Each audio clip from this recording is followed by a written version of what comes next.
We're missing one senator who is providentially detained, but will be here shortly, I'm assured. Good morning, I'm Dan Roberts. I'm chair of the Senate delegation for the Shelby County delegation. And we have Senator Jumbo Wagner here and Senator April Weaver, and we're anticipating Senator Lance Bell's momentary arrival. But as we start the meeting, let me just start with a word of prayer. Father, we thank you for this day. We thank for those that have traveled and us who traveled in to do the work for the people of Shelby County. And we commit this day to you and thank you for this day in Christ's name. Amen. Clerk, would you please call the roll? Senator Roberts? Here. Senator Wagner? Here. Senator Weaver? Here. We have a quorum. First bill on the agenda is HB 328. Most Honorable Russell Bedsole, would you please present your bill, sir?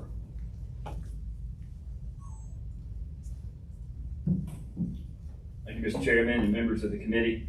What this bill is, and let me start here, this bill is brought to you at the recommendation and full support of our Shelby County Commission. Currently, any of the employees who work in the tax collection relative to motor vehicle registrations, tag receipts, things of that nature, if they collect a debt or collect a payment via credit card or check, and that check or credit card ends up being a non-sufficient way to pay if it's a bad check, it is on the individual employee to eventually repay, but there's no mechanism to reimburse the funds of the tax collecting entity. So what this bill will do will authorize up to $3,000 a year in which the county commission can reimburse any of those lost debts due to a credit card or bad check. And now I will assure everyone that the tax collection or the tag office has a significant process in place in which they try to collect these debts before ever asking them to be repaid by the employee. But this is a burden on the employees that they shouldn't have to have. This legally creates the mechanism so the county commission can make them whole. And again, they're going to reassure that they don't have to go to that fund unless absolutely necessary, but it'll be there for the county commission to make that reimbursement. Okay. Thank you, Representative. Any questions? Have a motion to approve. We have a second. Clerk, call the roll. Senator Roberts? Aye. Senator Wagner? Aye. Senator Weaver? Aye. Bill's approved. Thank you. Thank you. Placed on the calendar this afternoon for hopefully the next legislative day. Good job, Representative Bedsole. Next is Representative Arnold Mooney, HB 89, and we will have a public hearing on this. Representative Mooney will present his bill, make whatever statements he wants to make, and then we'll have a public hearing. We'll have there were 4 slots, and we have 7 people signed up. We'll do a pro-con, and we'll go from there. So thank you for those who've taken time to drive down. I know it was a little overcast day. There's also a 3-minute limit on your comments. An alarm will go off at that point. Your time is up. So please honor that. We're trying to get everybody in to speak, and we have other meetings after this. So thank you very much. With that, Representative Mooney, welcome and good morning. Thank you, Senator Roberts. Thank you, Senators. This is HB 89, which is the been commonly called the Shelby County Library Bill. The 4th person who was going to speak today sent a document that I provided to y'all in relation to her testimony. She was unable to be here. We'll read that then. She had children problems. If there are 4. Thank you. Thank you. Our delegation believes in the importance of local public libraries in our county, and we're working to keep them healthy and well funded. We know many of our community members have personally volunteered countless hours and worked hard to raise money to support local libraries in our county. We want to work with them and everyone to strengthen libraries in our county. Our delegation filed HB 89 that would amend the current local code to change the election of the North Shelby Library Board to be consistent with the election of public library boards statewide.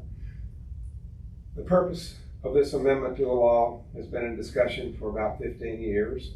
I say 15 years, we've been in discussion for many years. It may have been 15, I don't know.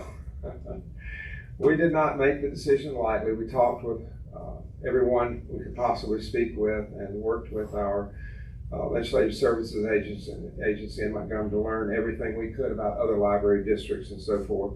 89 is unanimously recommended by the Shelby County House delegation to bring the North Shelby County Public Library governance in line with every public library in the state of Alabama. It also adds a business member to the board, which we have not had in the past, the requirement for that, but this would require it. We just feel very strongly that there needs to be oversight that's responsible to keeping up with everything that's going on so that every taxpayer dollar is used in the right way with checks and balances, and the same way that our other publicly funded entities have to meet. And we believe that the appointed board would have accountability to the elected representatives and senators who would be a part of the process. We present it to you and ask that you would take a look at it and consider it and ask any questions. Thank you so much for the opportunity to be with you, as always. Thank you, Representative Meeting. With that, we'll begin the public hearing. Clerk, would you please call the first proponent? Bobby Breeding.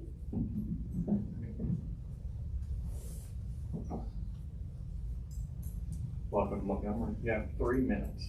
Good morning. Thank you for allowing me to speak. My name is Bobby Breeding, and I have been a citizen of Hoover in Shelby County Library District since 1996. I'm a nurse and a previous healthcare executive. I would like to tell you how much I appreciate the North Shelby County Library Board's refusal to relocate the books in question last year. This event alone was enough to bring attention to the unwillingness of their unwillingness to work with their citizenry, that it quickly became evident that there were multiple additional problems with this board. One problem is that there's not been an election in 30 years since the inception of the district. Even though the district is supposed to have public elections every 2 years, the board members have never been challenged. They reappoint themselves when one resigns. This is election avoidance. Additionally, after 30 years, we do not understand why this library still has a large debt and a large mortgage, and why there has not been an audit in 10 years. There is $1.8 million of debt with a $1.1 million mortgage in a wealthy district with plenty of taxpayer dollars. It seems this board has escaped accountability. No county official or any Shelby County commissioner can monitor the financial stability of the library or the use of taxpayer funds. The current board is autonomous. This library has been able to operate like this for 30 years without a system of checks and balances, but we can turn this around with your help. It is my hope that fiscally responsible citizens and those with proven successful business ownership and financial management will step up if asked to serve in this capacity. We deserve accountability for our tax dollars. We deserve a library board that reflects our values. We wish to bring this library in line with all other state libraries, that is, to have our elected officials in our district that reflect our values appoint them. Please allow our legislators to do this for us. Our library board members will finally be held accountable, just like every other library in the state. Please vote yes for this bill. Thank you.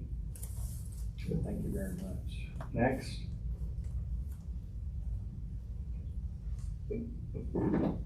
Linda Bernard. Linda, welcome. The attendees at this hearing are your electorate. We voted for you, believing that you would represent us with fairness and with honor. However, when it comes to HB 89, your colleagues in the House have shown neither. HB 89 would do nothing to improve the lives of the constituents in your district, but would strip a service population of over 50,000 people of the right to elect board members, as we have been doing for the last 35 years. If few elections, or none, as has been suggested, have been held over that time, it's because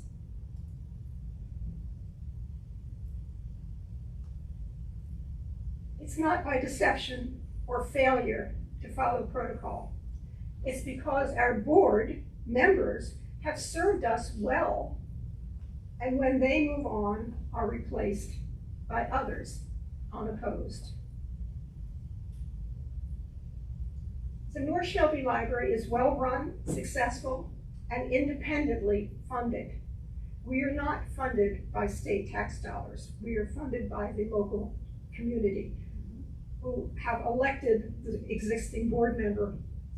If by default, it's because none of these business members have stepped forward to represent us. I've read HB 89 a dozen times, and from a voter's point of view, there's not one identifiable benefit to it. But there are 50,000 reasons not to approve it. On behalf of the constituents targeted by this proposal, I respectfully request that you stop HB 89 in committee and move on. Thank you. Thank you. Next. Rick Tile. Welcome, sir. It's Tice. Tice. Yeah. Good morning. My name is Rick Tice. I appreciate the opportunity to speak this morning. My wife, Jeannie, and I have lived in Mount Laurel for a total of 10 years. And our town is blessed to have the only branch of the North Shelby County Library. It's not only a library, it's actually the heart of our town. Most of the social activities and meetings that take place in our town take place in our library. And we love it. I'm here today to speak in favor of HB 89. As with most controversial issues in our country today, the issue of what is inappropriate and appropriate for children's books is very divisive. Rather than try to work out a compromise and resolve the issue, the current North Shelby Library Board has stoked the fires on this by bringing in speakers who state they support the library and board, while inferring those of us who don't agree do not support the library. This is just not true. My wife and I, along with many of our friends in Mount Laurel, support the library. We're members of the Friends of the Library. We support through gifts to the library and by giving our time working at the book sales and helping maintain the landscaping. But we also support HB 89. It's my understanding there has never been an election for board members of the North Shelby County Library. Until the latest board vacancy, I have not seen a notice for a board vacancy posted in the Mount Laurel Library or in a Mount Laurel publication or a Shelby County publication. One must assume this is because the posting is because of the controversy brought on by the children's books. I also find it interesting that after 36 years without an election, the opponents of HB 89 now want an election. We support HB 89 because it structures the election of the library board to be in line with other libraries throughout the state. This bill will make the election process of the library board more transparent and open to the residents of North Shelby Library District. Additionally, election of the library board members by the Shelby County Legislative Delegation is representative of all residents of North Shelby County Library District, not just a few as it is today. I ask for your support to pass HB 89. Thank you. Thank you, sir. Next. Bill Bennett.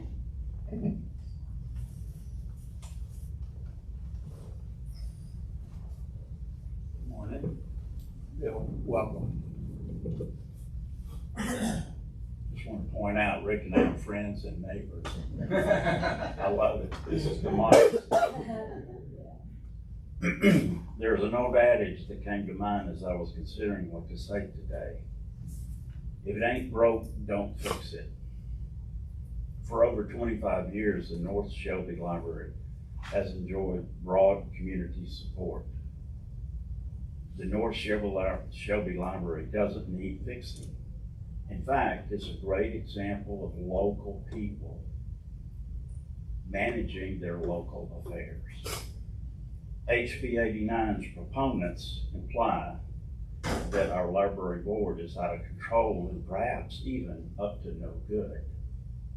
In fact, the opposite is true.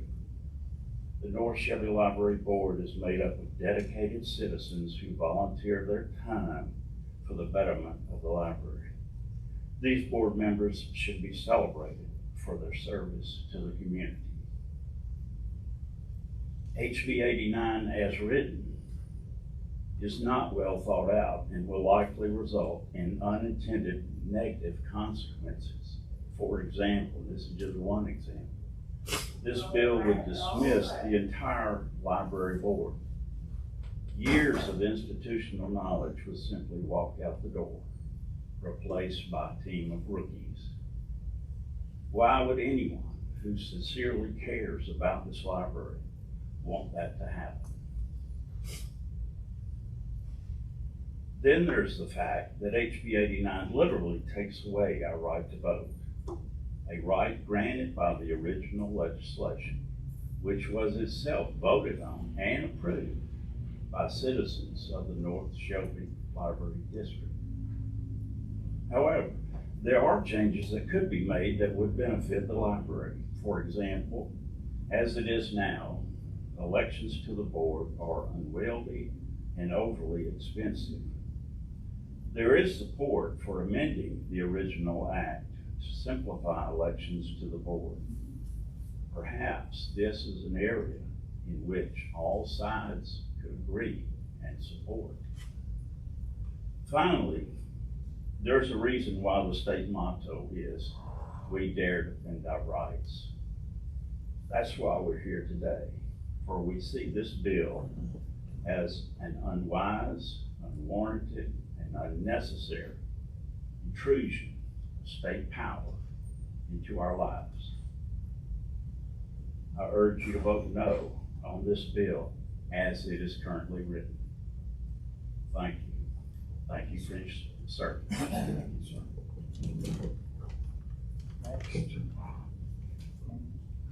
Paul Garris.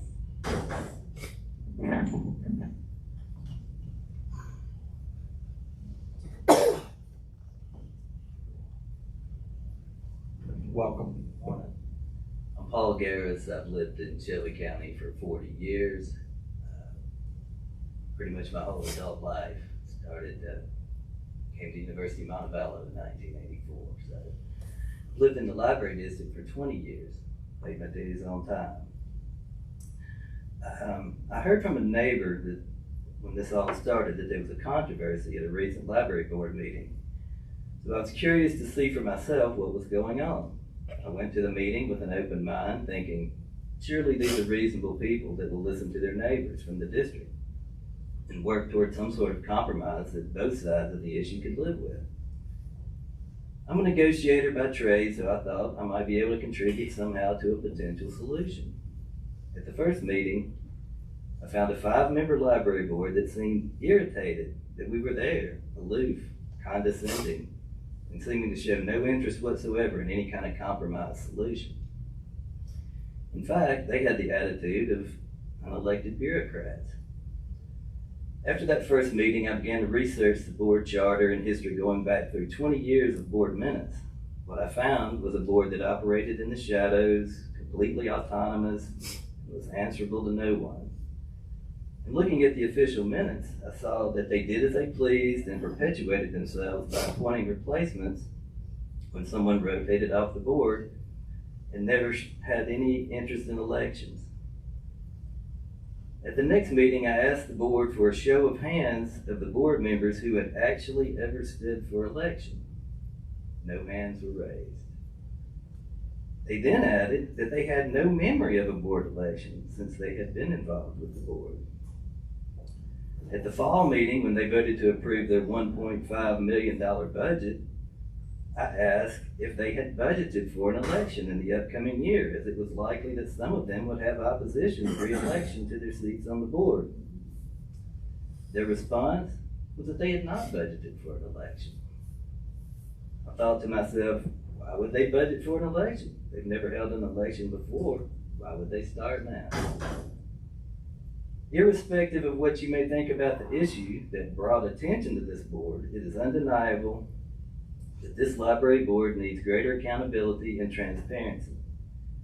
I believe that HB 89 will bring more accountability and transparency that is so desperately needed in North Shelby County. Thank you for your time. Thank you. Next. Lauren Reese.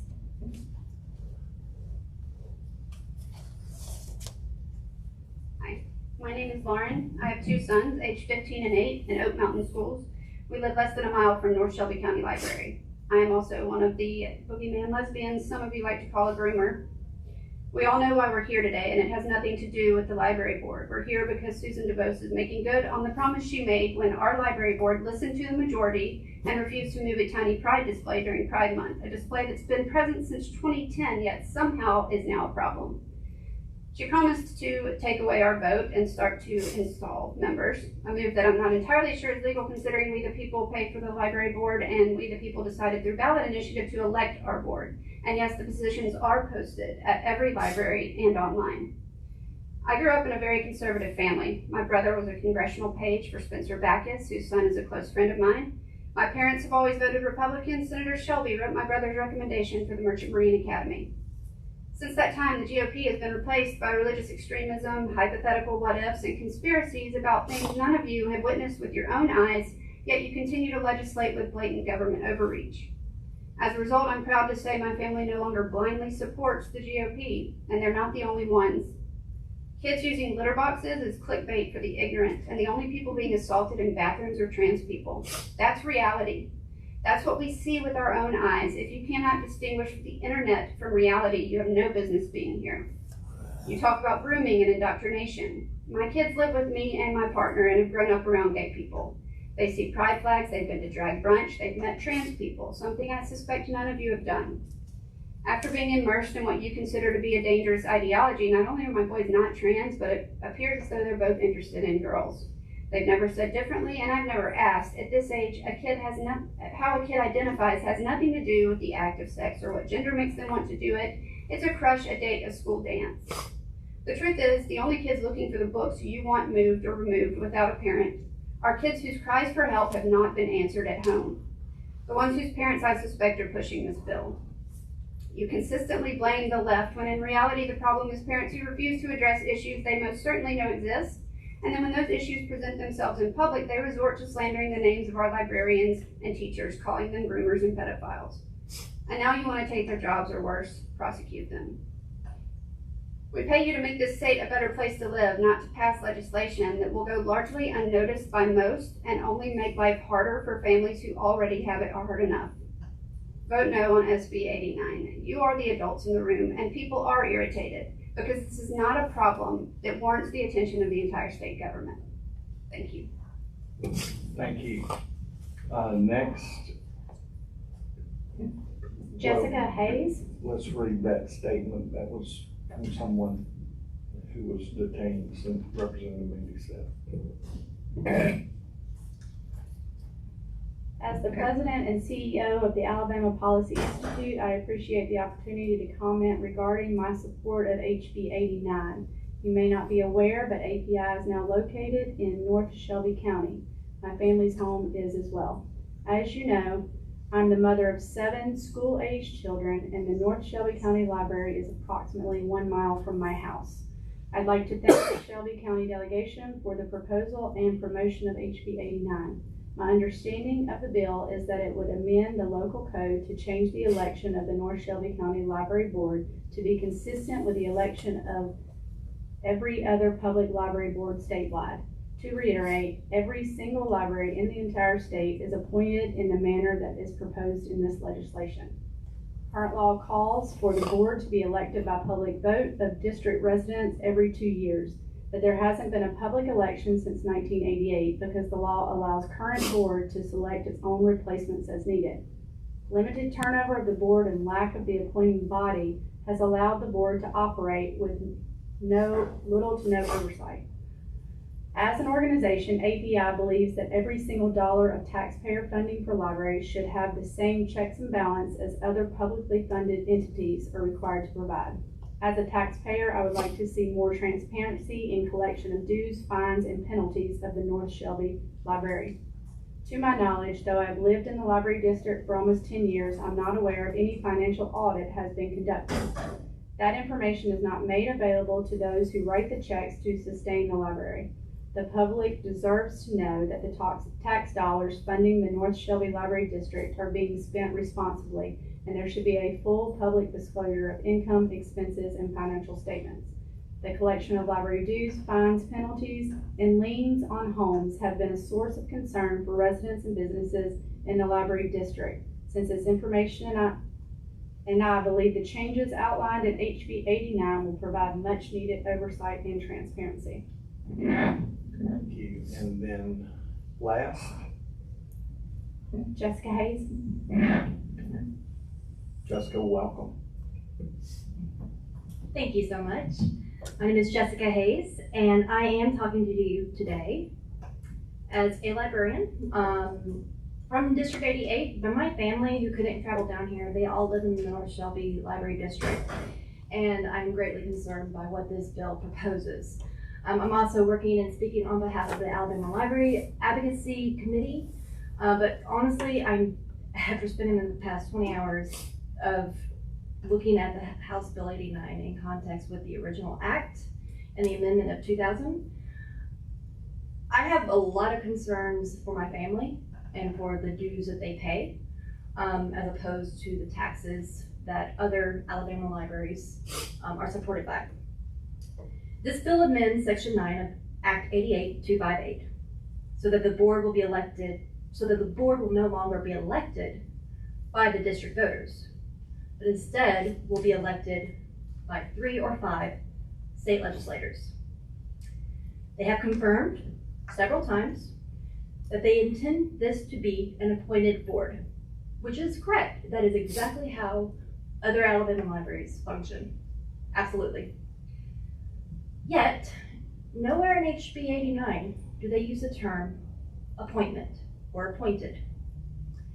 All they have changed is who elects the board. They have changed nothing in sections 4, 5, or 6, all of which relate to the election process, the nominee process, and everything related to it.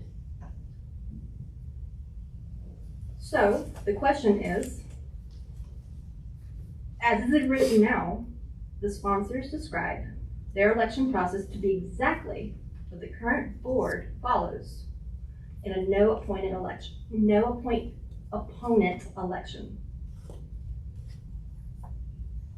which, as you've heard today, has been critiqued by proponents of the bill and the sponsors themselves. In addition to not changing the terminology, they've not laid out what the nomination process would be, another complaint of the current board. So why not change this from an election to appointment straight out? If that's what they want, why haven't they put that in the bill? And honestly, if that's what they want to do, they should. I think that this has too many questions, it's too contradictory, and is vaguely defined terms, and it will have severe ramifications. There are proposed amendments that I've sent some of you, and I have them with me today.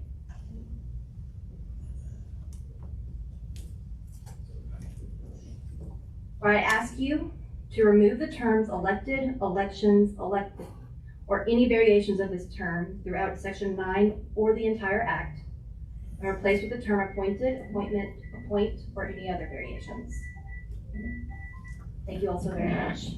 Thank you very much, Representative Meany. Any questions of the committee? What's the will of the committee? Thank you for your consideration. Yes, sir. Senator Wagner moves favorable. Senator Weaver second. Clerk call the roll. Senator Roberts. Aye. Senator Wagner. Senator Weaver. Thank you again for traveling down. This meeting is adjourned. Safe travels. Thank you, guys.